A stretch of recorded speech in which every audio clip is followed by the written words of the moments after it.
Hello दोस्तों, आप सभी के लिए मैं फिर सूरदास जी का एक पद लेकर आई हूँ और इसमें मैं आपको इसका अर्थ बताऊंगी।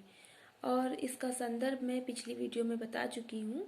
आप जो है डिस्क्रिप्शन में उसका लिंक मिल जाएगा। अब वो वीडियो देखिए और संदर्भ जो है वहाँ से आप जो है याद कर सकते हैं, देख सकते हैं, पढ़ सकते हैं।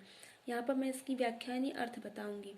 किलकत कान गुटरू वनी आवत। सूरदास जी कह रहे हैं कि किलकत कान कन्हैया जी। किलकत का मतलब है किलकते हुए। जो बच्चे छोटे पर बच्चे खुश होते हैं और थोड़ा थोड़ा से हंसते हैं, उछलते हैं, उमंग के साथ हंसते हैं, किलकना उसको कहते हैं किलकना। बच्चों की छोटी छोटी बात पे थोड़ा थोड़ा सा हंस देना उसे किलकना कहते हैं। तो श्री कृष्ण जी जो हैं वो किलकते हुए घुटरू बनी घुटनों के बल आवत आते हैं। किलकते हुए श्री कृष्ण जी, छोटे कृष्ण जी हैं, बाल श्री कृष्ण जी किलकते हुए घुटनों के बल आते हैं। मणिमय मड़ियों से जड़े हुए, मड़ियों से जड़े हुए कनक सोने के, नंद के आंगन, नंद जी के घर के आंगन। ये नंद जी का जो घर का आंगन है वो सोने का, कनक का, सोने का बना हुआ है और उसमें मणि जो है वो जड़ी हुई है।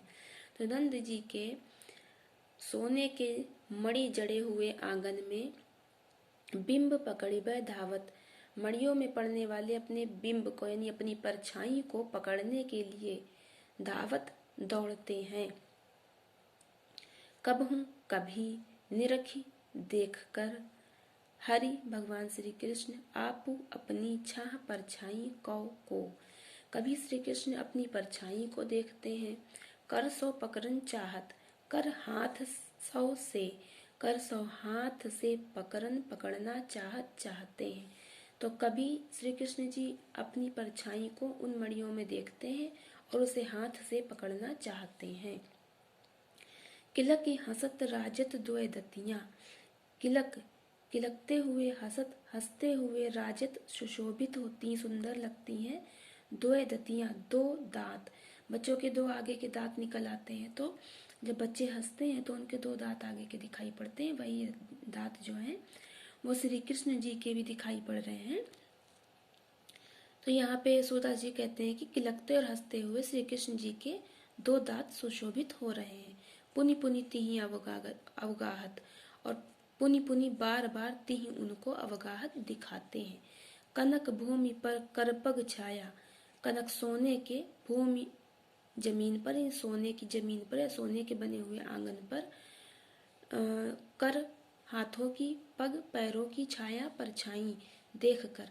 यह उपमा एक राजती, यह उपमा इस प्रकार की एक उपमा या तुलना उपस्थित हो रही है। करी करी प्रतिपद प्रतिमनि वस्ता, करी करी प्रतिपद यानी प्रत्येक मणि में जो उनके पैरों की और हाथों की, प्रत्येक मणि में जो उनके पैरों की और हाथों की परछाई पड़ रही है वह ऐसी प्रतीत होती है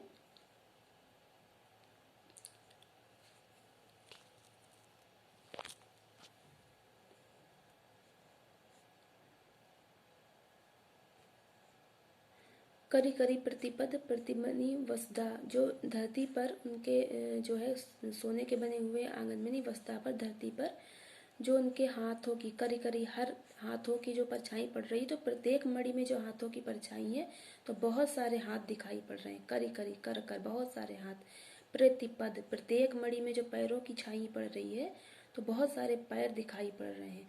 तो प्रतिमनि प्रत्येक मणि में जो पैर हाथों की परछाई पड़ रही तो बहुत सारे पैर हाथ दिखाई पड़ रहे हैं। कमल बैठकी साजती, ऐसा लगता है कि बहुत सारे कमल जो है अपनी बैठक सजा रहे हों, बहुत सारे कमल ने अपनी बैठक सजाई हो और कमल की बैठक सजी हो। बाल दशा सुख निरखी जसोदा, यशोदा जी अपने बालक की ऐसी दशा को देखकर सुख का अनुभव करती हैं। निरखी देखकर, दशा बाल दशा, यशोदा माता जी अपने बालक की दशा को देखकर सुख का अनुभव करती हैं। पुनि पुनि नंद बुलावती, और बार बार नंद जी को बुलाती हैं। अचरा तर लय ढाकी सूर्य के प्रभु को दूध पियावती। और वो आंचल के अंदर उनको ढककर सूरदास जी कहते हैं कि प्रभु श्री कृष्ण को दूध पिलाती हैं। तो आशा करती हूँ आपको वीडियो अच्छा लगा होगा। अभी यहाँ पे थोड़ा सा वीडियो हिल गई थी, वो थोड़ा सा मिस्टेक, मुझे थोड़ी अलग बात थी वो। मैंने पूरा इसका अर्थ आपको जो है बताया। आप इस तरह से इसको याद कर सकते हैं, बार बार वीडियो को पॉज करके देख सकते हैं। वीडियो पूरा देखने के लिए धन्यवाद। मिलते हैं अगली वीडियो में।